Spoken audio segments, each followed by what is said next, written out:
Cruz, livrai-nos Deus, nosso Senhor, dos nossos inimigos, em nome do Pai, do Filho e do Espírito Santo. Amém. Meu Senhor e meu Deus, creio firmemente que estás aqui, que me vês, que me ouves. Adoro-te com profunda reverência. Peço-te perdão dos meus pecados e graça para fazer com fruto esse tempo de oração.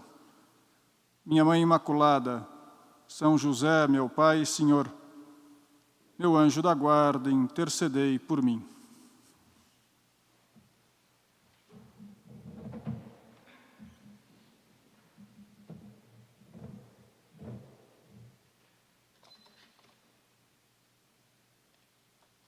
Ao começar um recolhimento, cada um de nós, em maior ou menor medida, tem o desejo de conseguir uma nova conversão, renovar o amor a Deus, o desejo de viver o próprio sacerdócio com a mesma entrega de Cristo. No dia de hoje, esse desejo será alimentado por duas parábolas que Nosso Senhor nos contou, utilizando esse recurso pedagógico. Também agora Jesus quer nos falar. São Mateus, no capítulo 13, no seu Evangelho, nos recorda que naquele dia saiu Jesus e sentou-se à beira do lago. Acercou-se dele, porém, uma tal multidão que precisou entrar numa barca. Nela se assentou, enquanto a multidão ficava à margem. E seus discursos foram uma série de parábolas. Para mim sempre ajuda a pensar que Nosso Senhor, há 2000 anos atrás, nos transmitiu a sua palavra.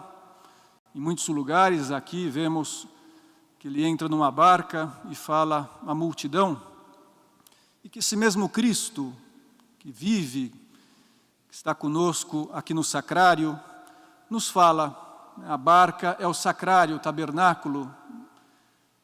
Jesus quer nos dizer agora: um semeador saiu a semear, e semeando, parte da semente caiu ao longo do caminho. Os pássaros vieram e a comeram. Outra parte caiu em solo pedregoso, onde não havia muita terra, e nasceu logo porque a terra era pouco profunda. Logo, porém, que o sol nasceu, queimou-se por falta de raízes. Outras sementes caíram entre os espinhos cresceram e a sufocaram. Outras, enfim, caíram em terra boa, deram frutos, 100 por 1, 60 por 1, 30 por 1. Aquele que tem ouvidos, ouça. Se estivesse pregando uma meditação para leigos, provavelmente comentaria cada um dos terrenos, falaria da semente que é levada pelo demônio, da semente que cai na terra dura, não tem raízes, não cresce, da outra que cai entre os espinhos e é sufocada. Mas falando para sacerdotes, para nós que pela misericórdia de Deus soubemos responder que sim a uma chamada divina, entregamos o nosso coração por inteiro, estamos aqui com o desejo de amar Jesus, de cumprir a nossa missão. Eu penso que interessa, antes de tudo, que nos fixemos na terra boa. A semente, há mais ou menos tempo, meses, anos, para alguns, várias décadas, caiu no nosso coração e deu fruto.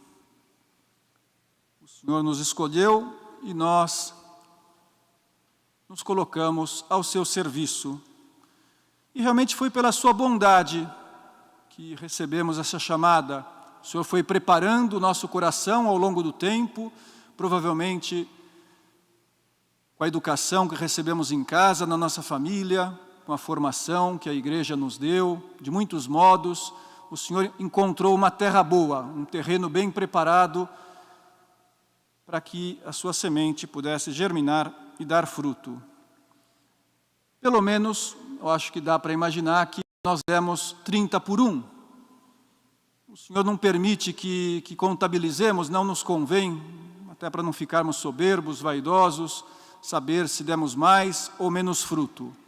Mas não há dúvida que, pela graça de Deus, pela nossa correspondência, a nossa vida é eficaz e dá fruto.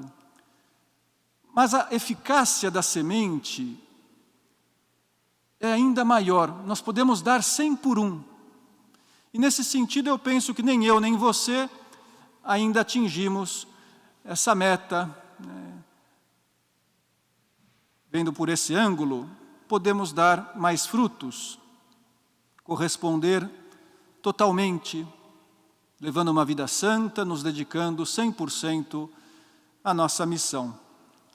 Quando eu estava preparando o recolhimento, eu lembrei que, morando numa casa, por muitos anos, lá tinha uma jabuticabeira. Ainda tem. E ao longo dos anos, eu fui acompanhando, as jabuticabas que iam nascendo. Era curioso, porque alguns anos parece que frutificava 3 vezes. Em outros anos, só 2 vezes. Em algumas ocasiões, era uma quantidade impressionante, enorme, todos os ramos, o tronco, ficavam repletos de jabuticabas, era uma maravilha, todo mundo comia, e se fazia geleia, e se fazia suco, e todo mundo levava para sua casa sacos e sacos de jabuticaba. Outras vezes não, outras vezes frutificava pouco, e por algum motivo não dava muito fruto. A verdade é que não dependia do esforço humano, porque ninguém regava, ninguém adubava, era pura natureza. Como sujava muito, caía muita jabuticaba no chão, por mais que se varresse, acabava ficando com cheiro, e a casa, às vezes, se sujava. Então sempre vinha alguém falando, vamos cortar, já deu, chega dessa jabuticaba. Aí vinham os ecologistas de plantão, falavam assim, não pode, é uma árvore, tem que preservar. E o fato é que ela está lá, cumprindo a sua missão, e é muito bonita, e a jabuticaba muito gostosa. E por que eu conto isso? Porque a nossa eficácia não acontece como essa jabuticabeira.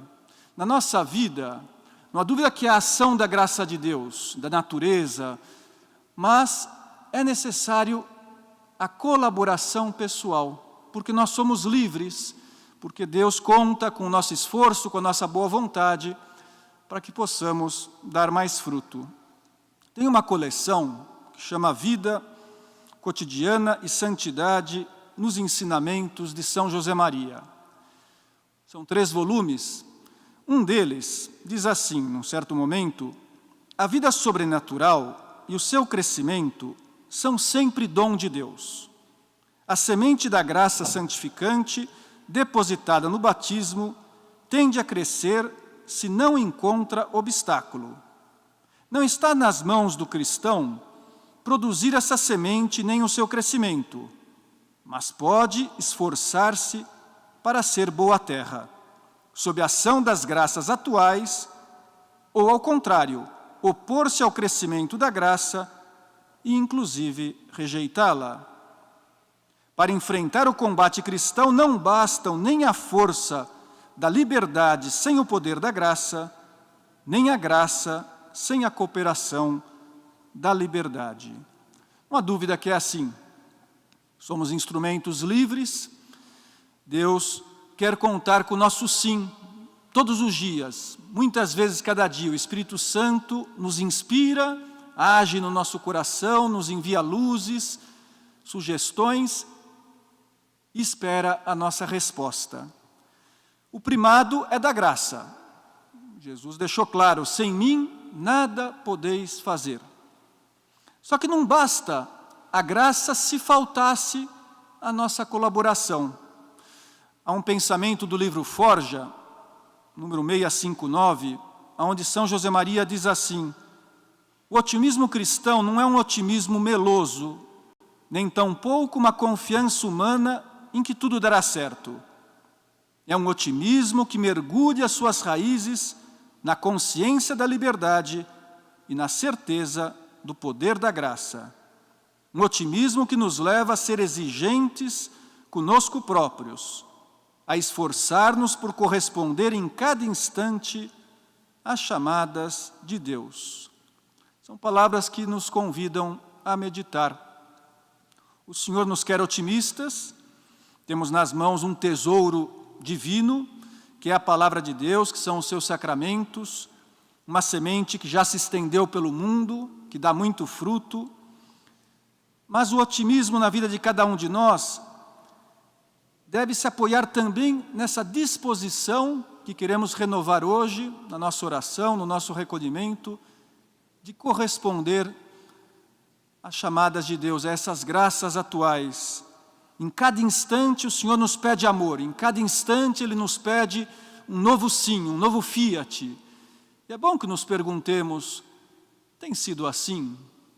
Deus tem encontrado na minha alma essa abertura, essa disponibilidade, essa generosidade, essa correspondência total? Se quisermos responder no que consiste essa correspondência às graças de Deus, como dar mais frutos, uma resposta não há dúvida que seria aproveitar de um modo muito especial os sacramentos. Esses sacramentos que recebemos com frequência, diariamente, procuramos celebrar a Santa Missa e comungamos, recebemos o Santíssimo Sacramento, Jesus, o nosso Deus, que se dá como alimento, que se entrega a cada um de nós. Também procuramos nos confessar com frequência, que é algo tão bom, que ajuda tanto no caminho da santidade.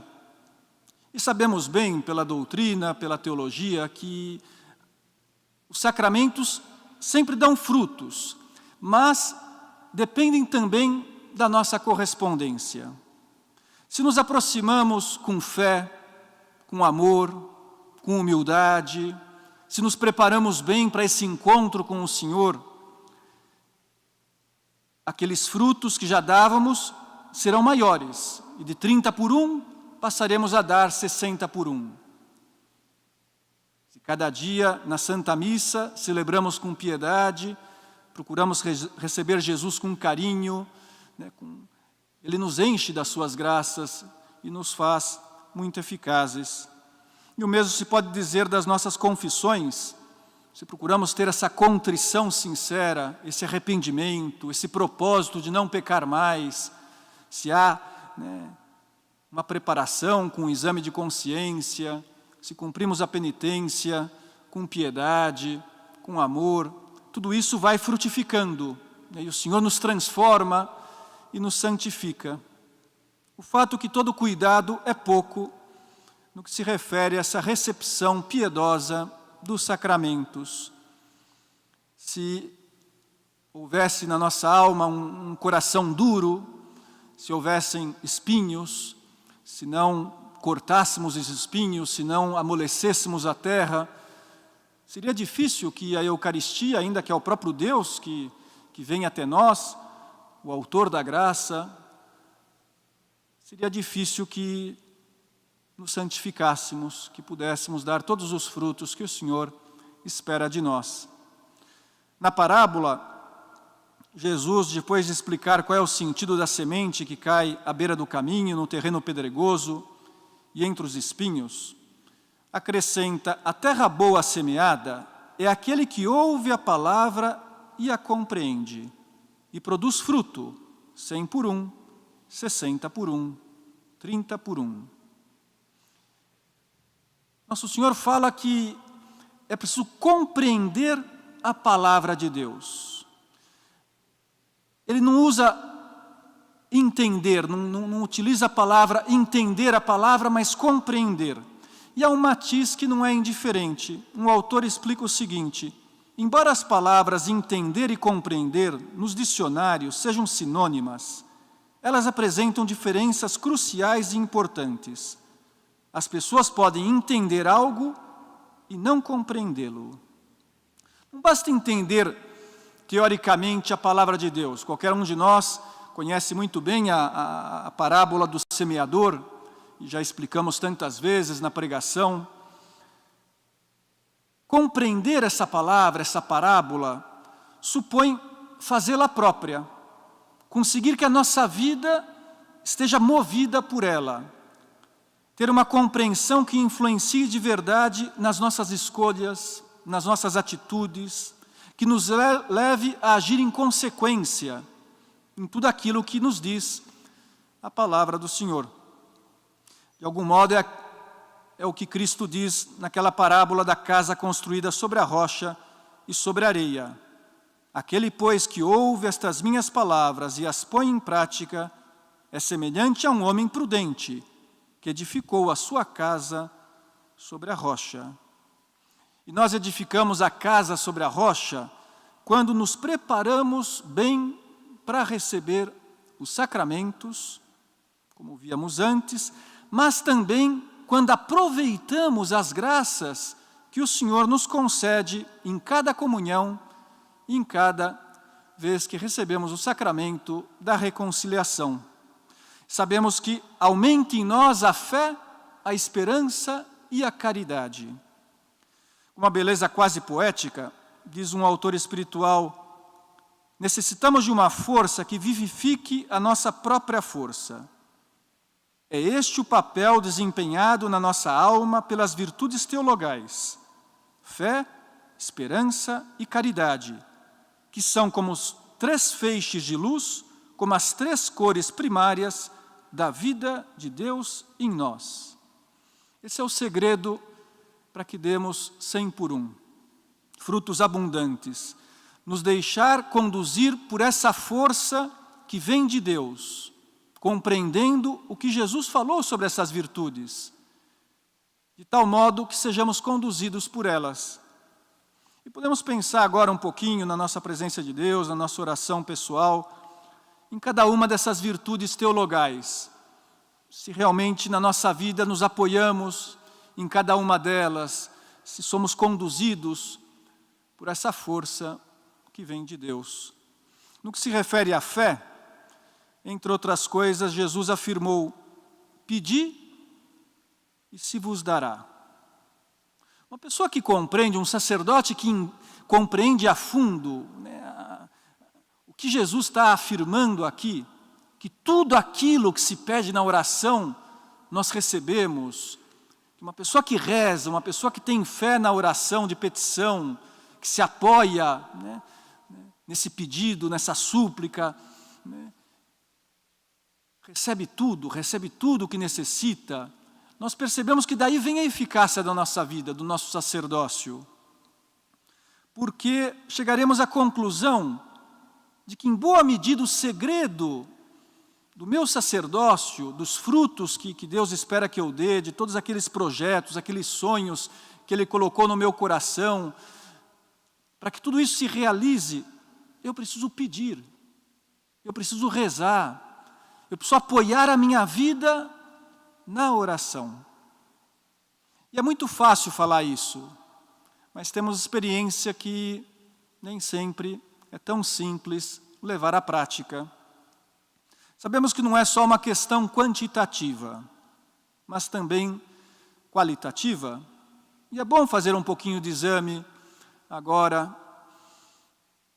Quando eu rezo o terço, essa oração tão maravilhosa, tão simples e profunda, São João Paulo II dizia que era a oração que ele mais amava, né, uma oração tão eficaz. Nossa Senhora promete, né, aos pastorzinhos, promete a Bernadette em Lourdes, né, tantas graças através dessa oração.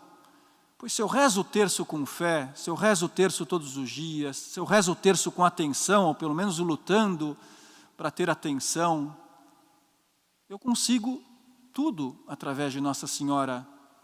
Eu tenho, através dessa arma poderosa, né, dessa oração, uma força diante de Deus. E posso colocar nas mãos da Santíssima Virgem tantos desejos, tantas intenções que eu trago na alma. Tem sido assim, temos rezado diariamente o terço, temos pedido com confiança ao Senhor através da nossa mãe. Podemos pensar também na devoção a São José, nesse ano dedicado ao Santo Patriarca, ele que é padroeiro da Igreja Universal, ele que, se invocamos, se recorremos a ele, né, nos escuta, nos ajuda, e nesse ano, de um modo particular, temos sabido pedir a São José pela Igreja, pela unidade da Igreja. Temos pedido a São José, nosso Pai e Senhor, pela nossa paróquia, pelos nossos fiéis, pelas pessoas que o Senhor nos confiou, pelo nosso trabalho sacerdotal. Com que fé rezamos? Isso é viver de fé, é apoiar-se na oração, rezar muito, rezar mais, de um modo muito particular, visitando Jesus no sacrário, ficando diante do Senhor Eucarístico, adorando Jesus na Eucaristia, também para pedir, para colocar a seus pés as nossas necessidades, as nossas lutas. E aí damos fruto. E aí, como consequência da oração, porque nos apoiamos na fé e não nas nossas forças, ainda que fazemos a nossa parte, que é pedir, recebemos tudo aquilo que necessitamos. Mas os frutos dependem também da nossa esperança. Quando nós temos fé no amor de Deus, esse Deus que nos ama, que é nosso Pai, que cuida de nós, também temos fé na sua palavra. E Deus nos fala através de São Paulo que é preciso esperar contra toda esperança. Se acreditamos nisso, viveremos de esperança, não permitiremos o pessimismo na nossa vida. Ainda que vejamos tantos problemas, tantas dificuldades, ainda que nos vejamos tão fracos, acreditaremos, teremos esperança da nossa santidade. Serei santo, Senhor, porque espero na sua graça, na sua ajuda, espero em Ti. Vou esperar que, apesar do mundo estar tão revolto, tão confuso, que as pessoas se converterão, que virão muitos frutos, que as almas se salvarão, porque espero em Deus, porque espero no seu poder, na sua ajuda. Podemos nos perguntar se tem sido assim, se vivemos de esperança. O que significa, entre outras coisas, ver por trás dos acontecimentos, ver por trás da cruz um tesouro. São José Maria, no livro Caminho, diz: não desperdices os tesouros da terra. E começa a mencionar os sofrimentos que encontramos nesse mundo. Agora, nesses dias, aqui em São Paulo, um pouco de frio, outras vezes é uma doença, é o Covid, a pandemia que está aí. Tantas vezes, os nossos próprios defeitos e limitações, ou os problemas ao nosso redor. Mas esperamos em Deus, esperamos que essa cruz, que esse sofrimento, trará muitos frutos. Se nós abraçamos a cruz, se aceitamos a vontade de Deus, se temos essa esperança que o Senhor tira do mal o bem, que o Senhor se serve de tudo, também das dificuldades, para nos santificar e para santificar os outros, então manteremos a paz, teremos alegria, apesar dos pesares. Como é bom repetir com frequência: Senhor, espero em Ti. E colocar a nossa esperança nele, e entregar aquilo que nos inquieta, aquela ansiedade, aquela preocupação, nas mãos de Deus. Viver esse abandono. Senhor, me abandono em vós, descanse em vós, confie em vós. E por fim, a caridade. Quando recebemos o sacramento do amor, a Santíssima Eucaristia, contemplando o amor de Deus por nós, esse Deus que se faz alimento, que se faz pão, pão da vida, quando contemplamos Jesus escondido, oculto, no sacrário, é muito bom pedir: Senhor, aumente em mim a caridade, Senhor, dilata o meu coração, me ensina a amar, fazer meu coração semelhante ao seu, porque precisamos desse amor, precisamos da caridade para dar frutos. De algum modo, tudo aquilo que o Senhor nos pede se resume nessa palavra: amar. Caridade, viver de amor. E sabemos que Deus é amor. E nós temos amor quando estamos unidos a Ele. Quando participamos desse amor através da união com Cristo.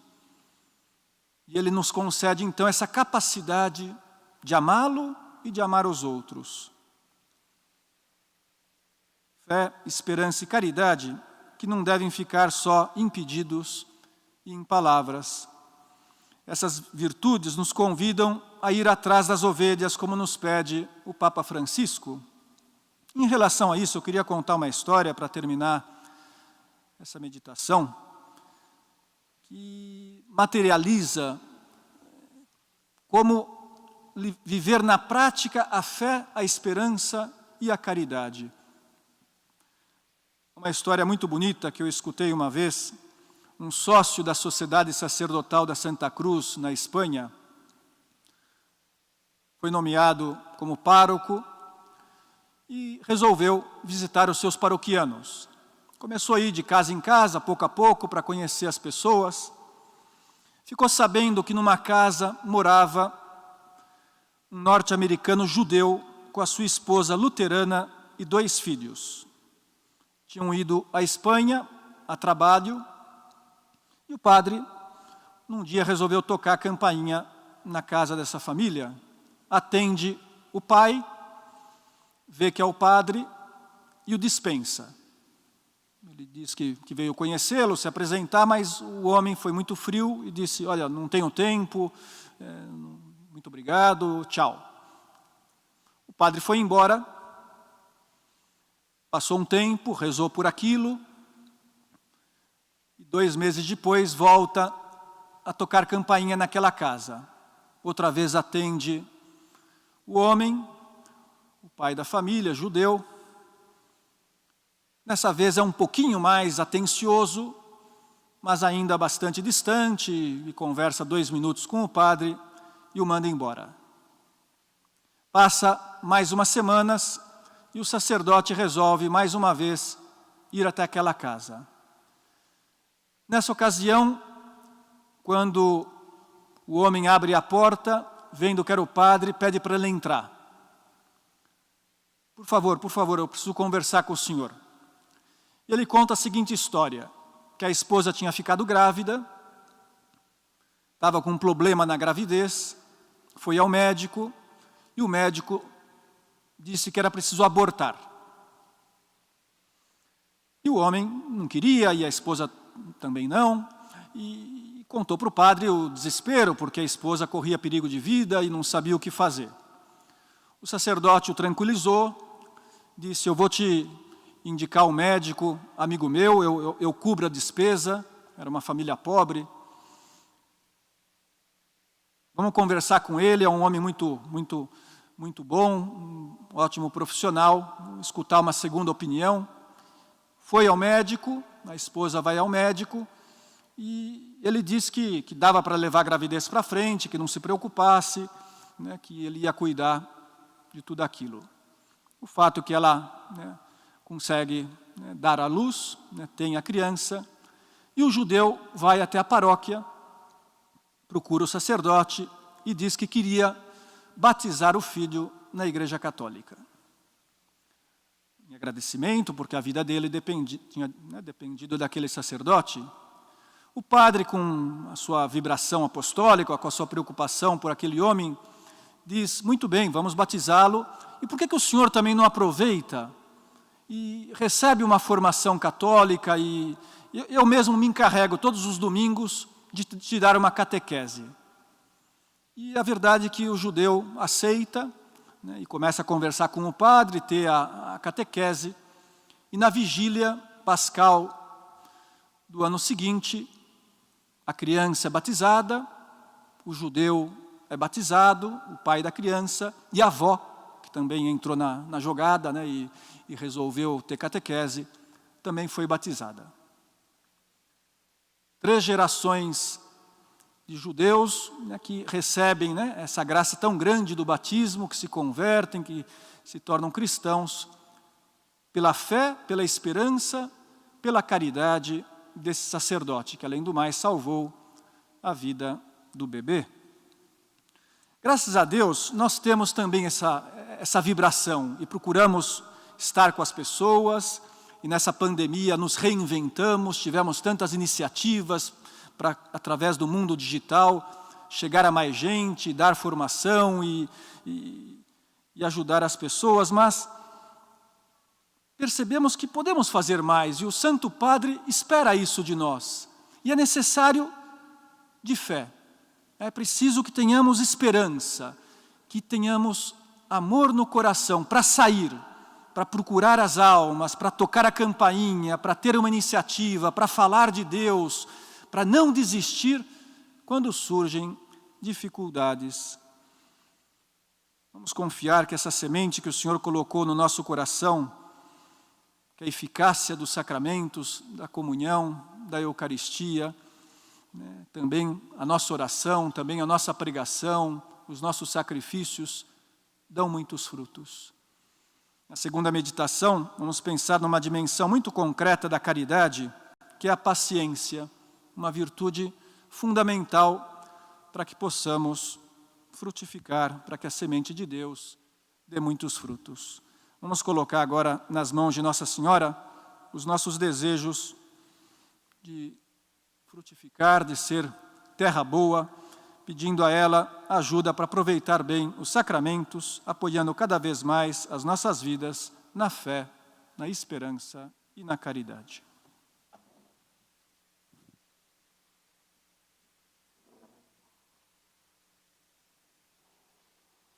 Dou-te graças, meu Deus, pelos bons propósitos, afetos e inspirações que me comunicaste nesta meditação.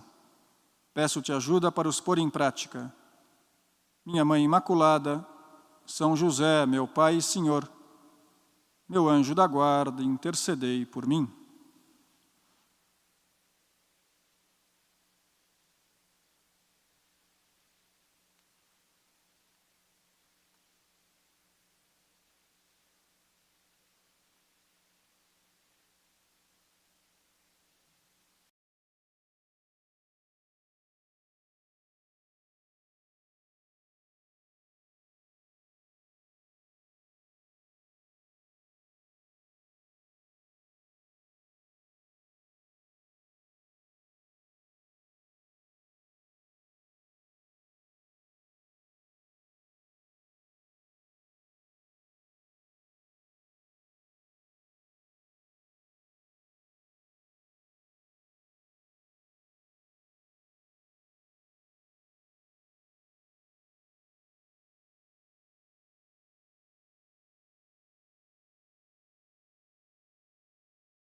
O anjo do Senhor anunciou a Maria. Ave Maria, cheia de graça, o Senhor é convosco. Bendita sois vós entre as mulheres, bendito é o fruto do vosso ventre, Jesus. Agora e na hora da nossa morte. Amém. Eis aqui a escrava do Senhor. Faça-se em mim segundo a vossa palavra. Ave Maria, cheia de graça, o Senhor é convosco. Bendita sois vós entre as mulheres, bendito é o fruto do vosso ventre, Jesus. Santa Maria, Mãe de Deus, rogai por nós, pecadores, agora e na hora da nossa morte. Amém. E o Verbo de Deus fez carne e habitou entre nós. Ave Maria, cheia de graça, o Senhor é convosco. Bendita sois vós entre as mulheres, bendito é o fruto do vosso ventre, Jesus. Santa Maria, Mãe de Deus, rogai por nós, pecadores, agora e na hora da nossa morte. Amém. Rogai por nós, Santa Mãe de Deus, para que sejamos dignos das promessas de Cristo. Oremos. Infundi, Senhor, nós os pedimos em nossas almas a vossa graça, para que nós que conhecemos pela anunciação do anjo a encarnação de Jesus Cristo, vosso Filho, cheguemos por sua paixão e sua cruz à glória da ressurreição, pelo mesmo Jesus Cristo, Senhor nosso. Amém.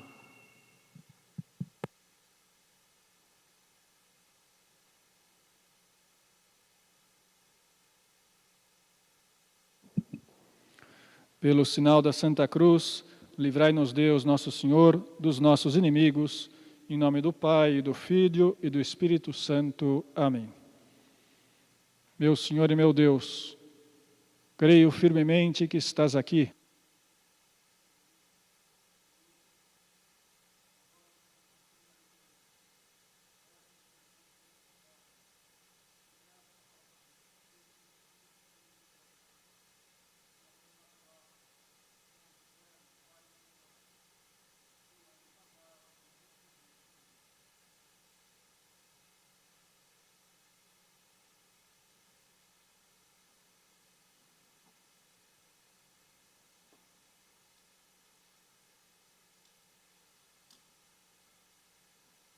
Depois de termos meditado na parábola do semeador e no papel dos sacramentos na nossa vida para que possamos dar frutos sobrenaturais, se possível 100 por 1, de um modo particular para que possamos viver de amor, praticando a caridade. Agora vamos escutar a parábola do trigo e do joio, que pode nos ajudar a meditar numa consequência da caridade, que é a paciência. Jesus propôs-lhe outra parábola. O reino dos céus é semelhante a um homem que tinha semeado boa semente em seu campo.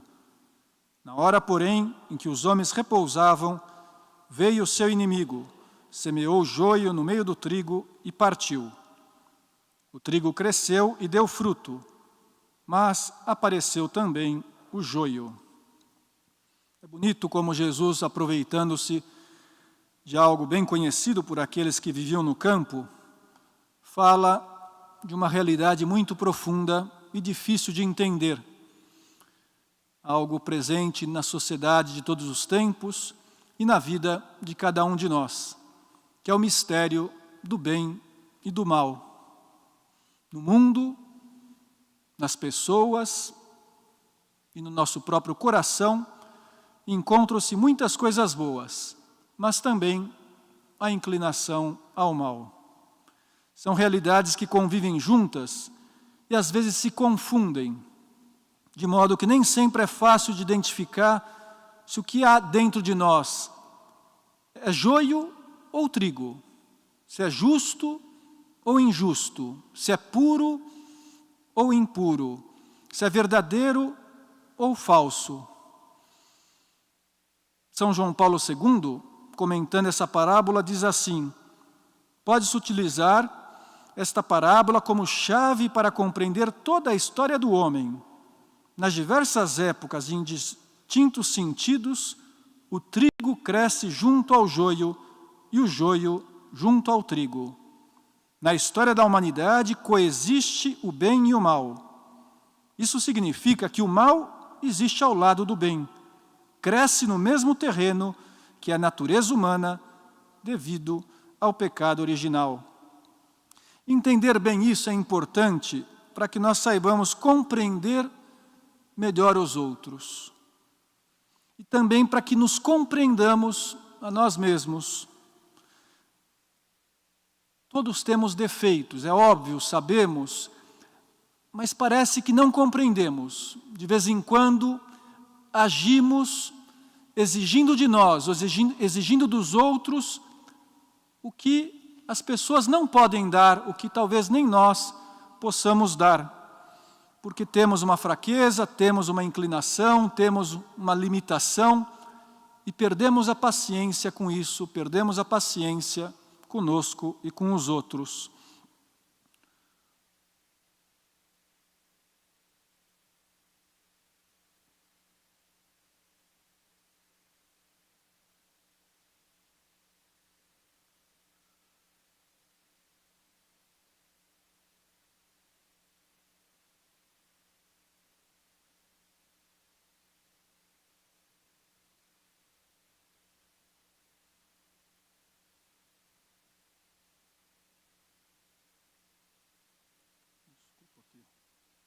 Está falhando aqui.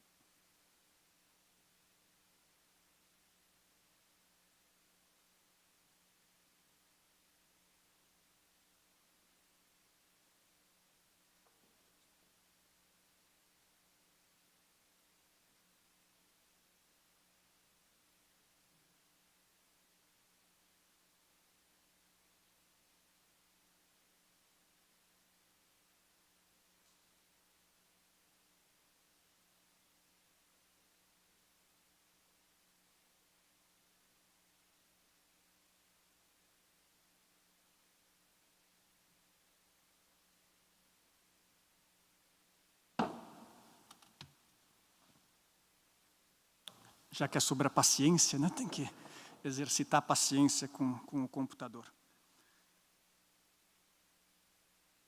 Deus, representado na parábola como pai de família, não permite que façam isso, como diz a sequência do texto. Os servidores do pai de família vieram e disseram-lhe: Senhor, não semeaste bom trigo em teu campo? De onde vem, pois, o joio? Disse-lhes ele: Foi um inimigo que fez isto. Replicaram-lhe: Queres que vamos e o arranquemos? Não, disse ele, arrancando o joio, arriscais a tirar também o trigo. Deixai-os crescer juntos até a colheita. No tempo da colheita, direi aos ceifadores: Arrancai primeiro o joio e atai-o em feixes para o queimar. Recolhei depois o trigo no meu celeiro. Nós vemos aqui como Deus é paciente, como prefere esperar para separar o joio do trigo. E espera porque sabe que o mal não tem a última palavra, que aquele que agiu mal pode converter-se e mudar de vida, como sabiamente explicava São João Crisóstomo num comentário a essa parábola.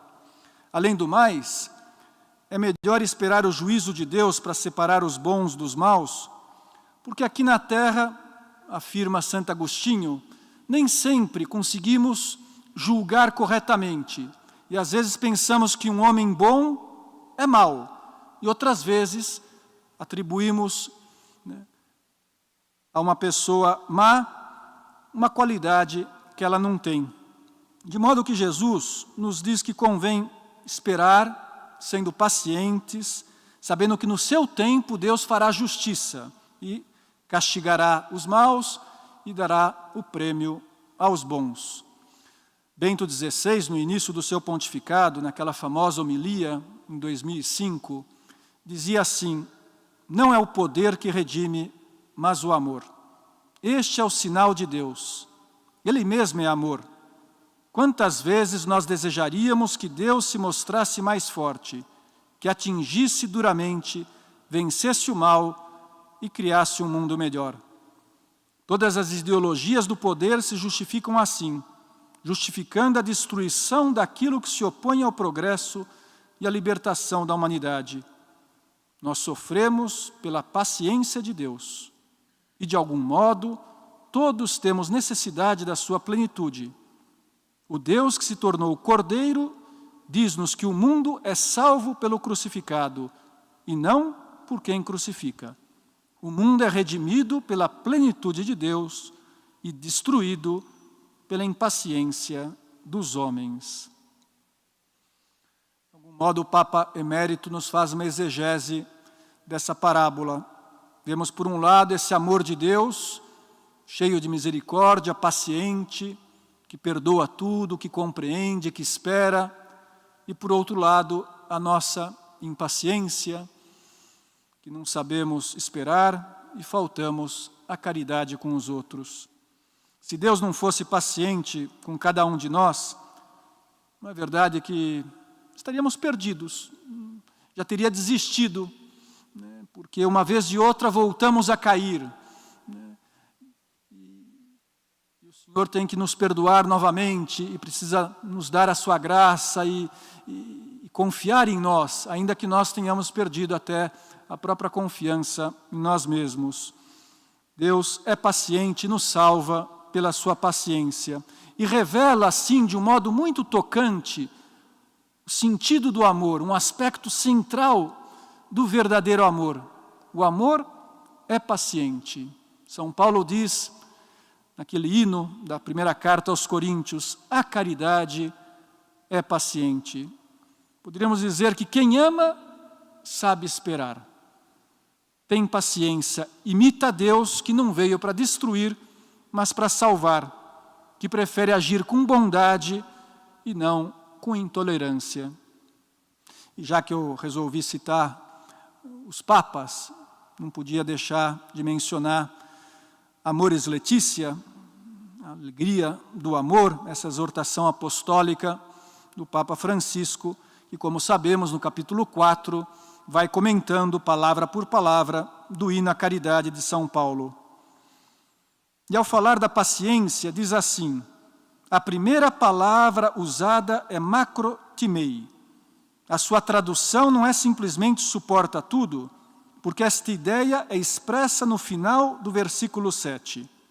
O sentido encontra-se na tradução grega do texto do Antigo Testamento, onde se diz que Deus é lento para a ira. Uma pessoa mostra-se paciente quando não se deixa levar pelos impulsos interiores e evita agredir. Nesse ano dedicado à família, 5 anos da Amoris Laetitia, esse texto é especialmente importante também para transmitir às famílias, nesse capítulo 4, que vai ensinando a viver a caridade no matrimônio e também para nós, no nosso sacerdócio. Pensar, então, em como cultivar a paciência entre nós, na paróquia, na nossa família, no trânsito, em todos os momentos. E o Papa nos diz, é preciso controlar os impulsos interiores. Porque quando não os controlamos, todos nós temos, né, o sangue que sobe a cabeça, né, a raiva, a paixão da raiva que aparece. Aí eu trato mal, aí eu ofendo, aí eu falo o que não devia falar. E não sei esperar. Vamos imitar a atitude de Deus, que é lento para a ira. E encontrar, através da paciência, o melhor modo de ajudar aquela pessoa que está no erro.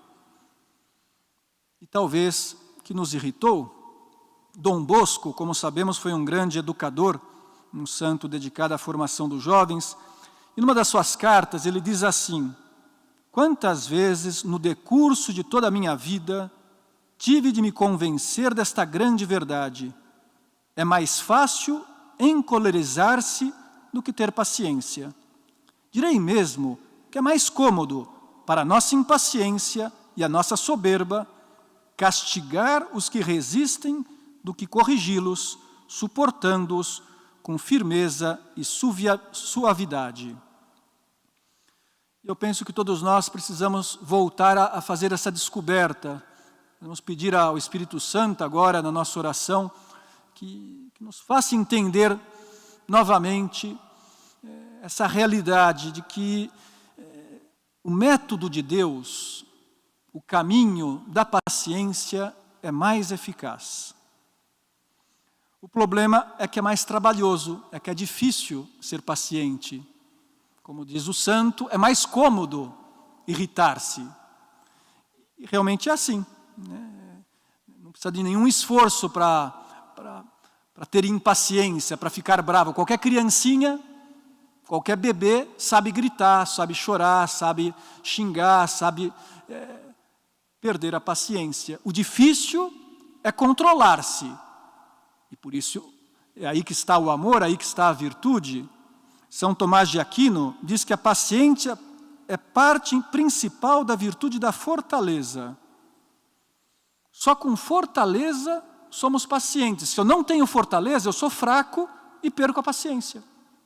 E aí eu fico bravo, aí eu falo o que não devia falar, aí eu não sei me controlar, não sei esperar o momento certo para falar. Tem um ponto no livro Caminho, número 10, que é muito simples e, ao mesmo tempo, de algum modo, a solução, muitas vezes a solução para que cresçamos na paciência. Diz assim o São José Maria: não repreendas quando sentes a indignação pela falta cometida. Espera pelo dia seguinte ou mais tempo ainda. E depois, tranquilo e com a intenção purificada, não deixes de repreender.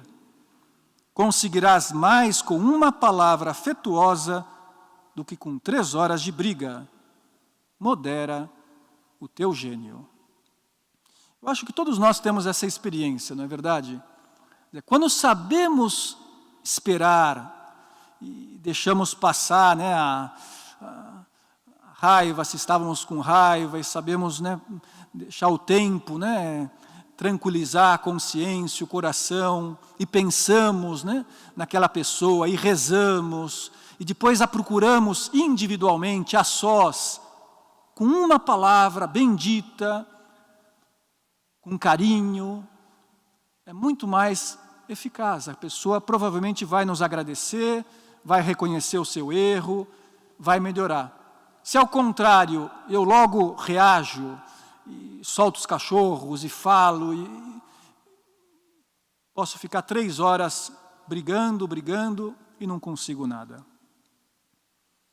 Nós temos experiência que a paciência é especialmente difícil com as pessoas que nós temos ao lado. Um padre, por exemplo, que mora com outro padre. Ou que tem na paróquia uma secretária ou um sacristão com modo de ser, com temperamento que incomoda um pouco. Também acontece, às vezes, esporadicamente, aquele bêbado que entra na paróquia, né, aquele fiel que pede para confessar antes da missa ou no final do dia. Como reagimos? Sabemos viver a paciência, acolher aquela pessoa, compreendê-la, colocar-se no lugar dela, para dizer o que é preciso dizer, para ajudar como ela espera ser ajudada. Na parábola, quem semeou o joio foi o demônio. E é interessante, né, que Jesus diga isso, porque o demônio tem interesse em causar divisão, desunião. De modo que podemos considerar que, pelo menos algumas vezes, por trás das nossas impaciências está o maligno. Quer dizer, ele nos tenta, ele nos sugere, né, ir por um caminho que não é o caminho de Deus. Acho que todos conhecemos esse livro, Carta de um Diabo ao Seu Aprendiz, de C.S. Lewis. Lá tem o demônio Fitafuso, que ensina o seu sobrinho, Vermebile, a tentar os homens. E uma das muitas tentações que aprende o sobrinho é a seguinte: quando 2 humanos vivem juntos por muitos anos, é bem comum que cada um tenha um tom de voz ou uma expressão facial que sejam quase insuportáveis para o outro. Aproveite-se disso. Faça-o prestar muita atenção naquela sobrancelha erguida da mãe e deixe-o pensar no quanto isso o irrita. Deixe-o supor que ela sabe quanto isso é irritante e que o faz apenas para irritá-lo. Se você souber fazer o seu trabalho direitinho, ele não notará como é improvável essa suposição. E claro, nunca o deixe suspeitar que ele também tem um tom de voz e expressões que igualmente a irritam. Não é imaginação, é que acontece algo semelhante, né, nas nossas vidas. Às vezes nos irritamos por coisas muito bobas, depois até reconhecemos isso. Poxa, foi uma besteira, não era para tanto. Eu comecei a implicar com aquela pessoa, pelo tom de voz, pelo jeito dela, né, porque ela, né, fez um comentário que eu não gostei. E às vezes não é nada voluntário, não tem nenhuma moralidade, não tem nenhum problema naquilo, é um modo de ser. E simplesmente eu me irrito. E reajo com impaciência e deixo muito feliz o demônio. Outras vezes não é o diabo que está por trás, mas é o nosso orgulho, talvez até a grande parte das vezes. Porque nós não gostamos de ser contrariados. Temos o amor próprio dentro de nós, essa tendência a querer sempre ter razão, a defender as nossas ideias, a achar que a nossa opinião é a única razoável. E por isso nos irritamos quando alguém nos contraria, nos contradiz, nos corrige. Que pena se um padre que recebe, com toda a caridade do fiel, uma sugestão para a sua homilia, ou uma indicação, um comentário, padre, que as pessoas estão dizendo que o senhor chega tarde na missa e que poxa, né, está havendo um mal-estar, né, o senhor precisaria cuidar mais disso, né, ou sei lá o quê, né? Algo em relação à própria celebração, né, que percebem que estamos descuidando, que poderíamos fazer com mais piedade. Será que agradecemos? Será que valorizamos? Que bom, né, que as pessoas me falam a verdade, me corrigem, me ajudam, querem o meu bem. Ou por orgulho eu perco a paciência. E sabemos que infelizmente tem algum irmão nosso que age assim, né, que não se pode dizer nada. O pessoal tem medo do padre, porque se for falar, ele vai reagir mal. Porque ele já, né, se fecha, já se defende. Não é o caso de nenhum de nós, pela graça de Deus, mas eu acho que podemos ser mais pacientes, mais acolhedores. Pior ainda se com a nossa impaciência fizéssemos ironias, porque as ironias em geral ferem. E a covardia, ao invés de corrigir a sócia, é preciso corrigir, de conversar, é soltar uma indireta, né, que magoa, que deixa mal a pessoa, talvez na frente dos outros. Tem uma historinha que às vezes eu conto, que eu ouvi uma vez, que é ingênua, mas que pode de algum modo se aplicar a nós nesse assunto da ironia. A avó estava tomando iogurte muito devagar, pela idade, e a mãe tinha pedido para o filho fazer companhia para a vovó, só que ele estava impaciente, queria sair para suas coisas, correr, brincar, e num certo momento disse para ela: cuidado, vovó, a validade do Danone vence em 3 dias.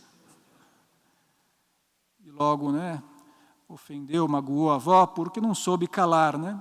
Será que nós sabemos calar? Quando percebemos que o falar vai fazer mal, que é melhor suportar aquilo que nos custa, sem reclamar, com paciência. Na parábola do joio e do trigo, Jesus diz algo de passagem que não é por acaso. Na hora, porém, em que os homens repousavam, veio o seu inimigo e semeou o joio no meio do trigo e partiu. Interessante, né, que o joio foi semeado quando eles estavam dormindo, quando estavam descansando, tinham parado de vigiar, de cuidar do campo, e aí o inimigo semeou o joio. Para que isso não aconteça na nossa vida, na nossa família, no relacionamento com os outros, na paróquia, com os nossos irmãos sacerdotes, em nenhum momento, o caminho é manter a presença de Deus, é procurar, né, ter o coração vigilante, para não se infiltrar o egoísmo dentro de nós, e muito menos as tentações do demônio, nos fazendo olhar para os outros com desprezo, com juízos críticos, sem compreensão e misericórdia. A palavra paciência procede do latim pati, que significa padecer. Uma definição que eu costumo dizer para as pessoas, que a paciência é a arte de saber sofrer com alegria. Ou eu aprendo a sofrer, ou eu não serei paciente. E se eu dou um sentido ao sofrimento, então eu encontro alegria. Pode-se também dizer que é a arte de sofrer com fé, com esperança e com caridade, especialmente com caridade. Nós somos capazes de praticar a paciência quando sofremos por amor. Quando temos amor no coração, transformando aquilo que nos incomoda, que seria motivo de reclamar, de mau humor, em amor a Deus, em oração, em diálogo com o Senhor, e dizemos: Jesus, eu te ofereço essa contrariedade. Senhor, se faça a sua vontade e não a minha. Senhor, se você quer, eu também quero. Quando transformamos em oração, quando falamos com Deus, ao invés de soltar, a primeira coisa que vem à cabeça, então temos paciência. O contrário, olha, eu diria que é até um certo idealismo, uma falta de aceitação da realidade, querer que tudo ocorra de acordo com o nosso gosto, com o nosso tempo. E às vezes nós somos, pelo egoísmo, um pouco assim. Não nos conformamos que nos façam esperar. Não nos conformamos que as coisas não aconteçam do jeito que nós havíamos programado. Só que o mundo é assim. E é preciso amar o mundo, amar as pessoas e amar a nós mesmos, antes de tudo, amar a Deus. E amar a realidade é amar uma realidade frágil, amar um mundo imperfeito, amar pessoas com defeitos. Para conseguir isso, é bom lembrar que Deus nos consola a pensar isso, nos ama assim como nós somos. O Senhor nos olha com carinho, apesar das nossas misérias, dos nossos erros e pecados, Ele nos compreende. Papa Francisco costuma dizer, não cansa de nos perdoar, e por isso procuramos confessar com frequência, para estar sempre na graça de Deus, para recomeçar, para encontrar a força do sacramento da misericórdia. Se tivermos os sentimentos de Cristo, saberemos amar e ser pacientes. Então vamos pedir a Jesus agora, na nossa oração: Senhor, fazei o meu coração semelhante ao seu, ensina-me a me aceitar a mim mesmo. Me ajuda, Senhor, a aceitar as pessoas como elas são e aceitar o mundo em que me encontro agora.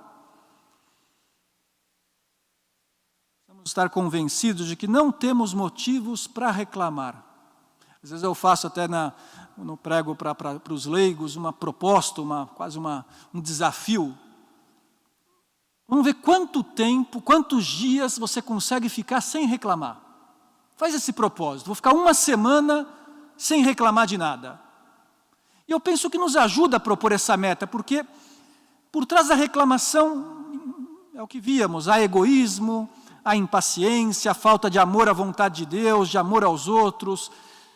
Então, se eu treino esse autodomínio, se eu penso, cada vez que aparecer uma contrariedade, eu vou olhar para Jesus na cruz, eu vou contemplar Nosso Senhor que morreu por mim, vou me unir ao seu sacrifício e dizer: Jesus, eu te ofereço essa contrariedade, te entrego, me identifico com Cristo nesse momento, pois eu não vou reclamar, eu vou ter paz, eu vou ter alegria, vou sofrer com alegria. Há um texto do Eclesiástico que diz assim: meu filho, se entrares para o serviço de Deus, prepara a tua alma para a provação, humilha teu coração, espera com paciência, dá ouvidos e acode às palavras de sabedoria, não te perturbes no tempo da infelicidade, sofre as demoras de Deus, dedica-te a Deus, espera com paciência, a fim de que no derradeiro momento tua vida se enriqueça. Aceita tudo que te acontecer. Na dor, permanece firme. Na humilhação, tem paciência, pois é pelo fogo que se experimentam o ouro e a prata, e os homens agradáveis a Deus, pelo cadinho da tribulação. Põe tua confiança em Deus, e Ele te salvará. É um texto que, de algum modo, resume tudo o que víamos nessa meditação e que queremos, com a ajuda de Deus, levar à prática. Verdade que quando um padre se torna uma alma de oração, e ao invés de se deixar levar pelos seus impulsos, e reclamar e ficar de mau humor, vai falando com Deus, vai entregando a Ele as suas contrariedades, aceitando as coisas, as dificuldades, sem dramatizar, ele alcança a serenidade na alma e é capaz de transmitir aos seus fiéis, transmitir ao seu redor, aos outros também essa paz interior. Cumpre-se na sua vida aquelas palavras de Santa Teresa: nada te perturbe, nada te assuste, tudo passa, Deus não muda, a paciência tudo alcança, quem a Deus tem, nada lhe falta, só Deus basta. Vamos pedir a Nossa Senhora, Rainha da Paz, a capacidade de sofrer com alegria, mantendo a serenidade em todas as situações.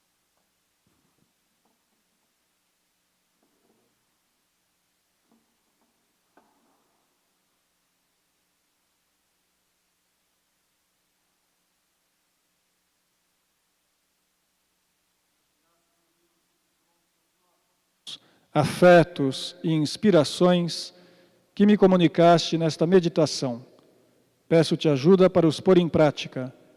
Minha Mãe Imaculada, São José, meu Pai e Senhor, meu anjo da guarda, intercedei por mim.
Pates Deitas,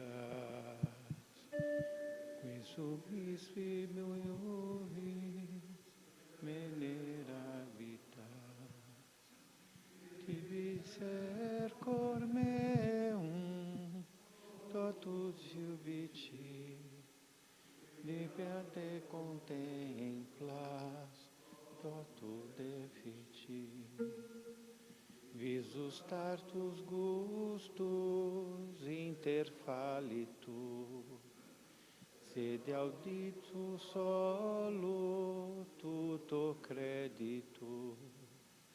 Credo qui dixi, ei filius, in te proferit matis creditur. Amém.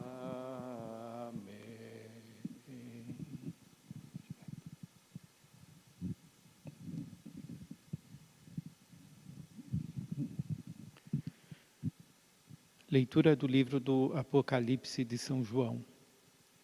Eu, João, vi uma multidão imensa de gente de todas as nações, tribos, povos e línguas, e que ninguém podia contar. Estavam de pé diante do trono e do Cordeiro. Trajavam vestes brancas e traziam palmas na mão. Todos proclamavam com voz forte: a salvação pertence ao nosso Deus que está sentado no trono e ao Cordeiro. Todos os anjos estavam de pé em volta do trono e dos anciãos e dos 4 seres vivos e prostravam-se com o rosto por terra diante do trono. E adoravam a Deus, dizendo: Amém. O louvor, a glória e a sabedoria, a ação de graças, a honra, o poder e a força pertencem ao nosso Deus para sempre. Amém.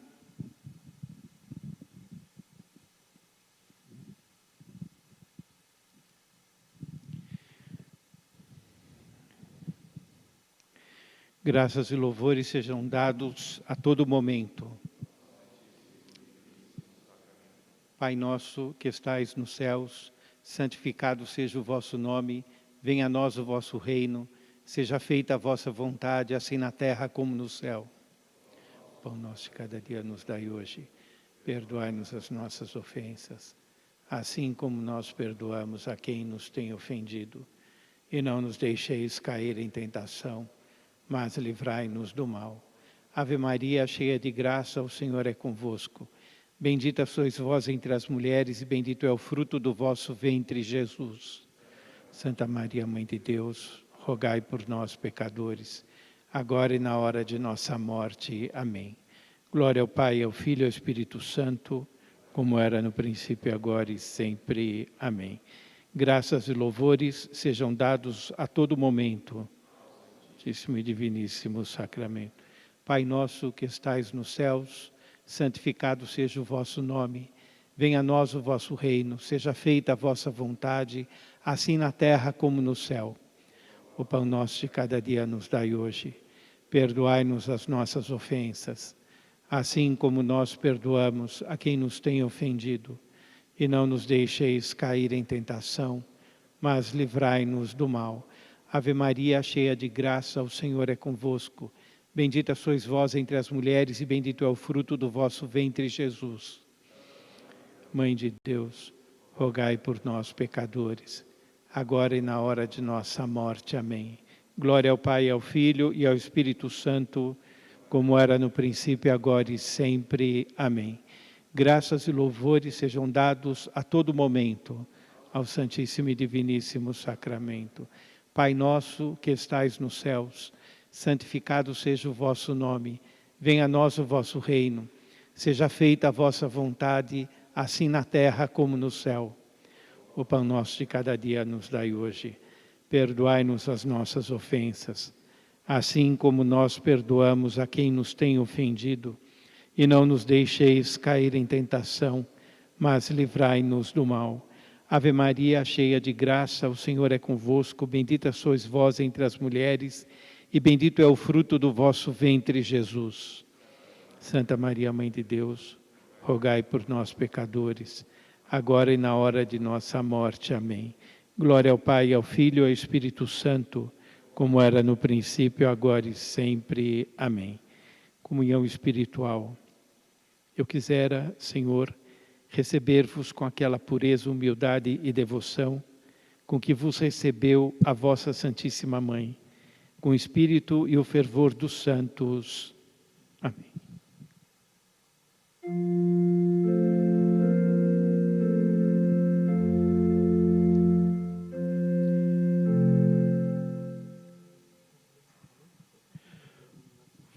Vós sois o pão que desceu dos céus, todo sabor.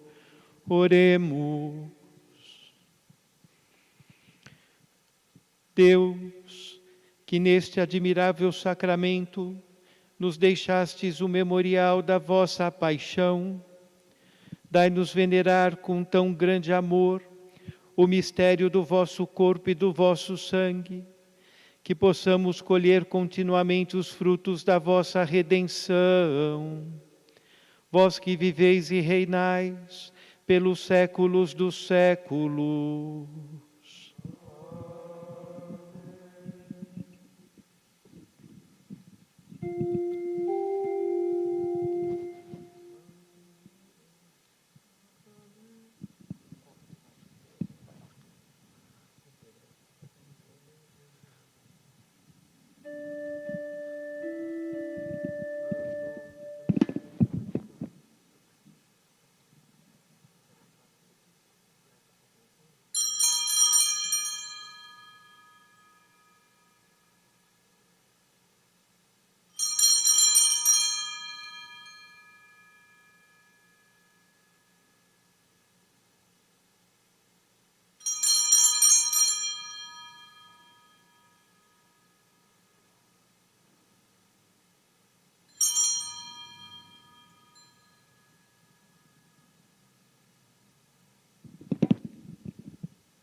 Bendito seja Deus,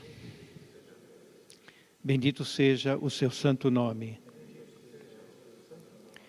Bendito seja Jesus Cristo, verdadeiro Deus e verdadeiro homem. Bendito seja o nome de Jesus. Bendito seja o seu sacratíssimo coração. Bendito seja o seu preciosíssimo sangue. Bendito seja Jesus no Santíssimo Sacramento do altar.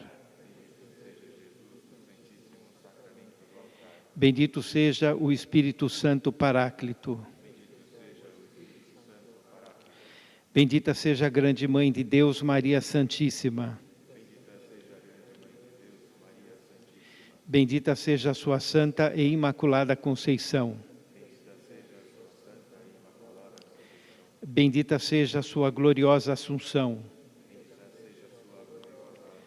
Bendito seja o nome de Maria, Virgem e Mãe. Bendito seja São José, seu castíssimo esposo.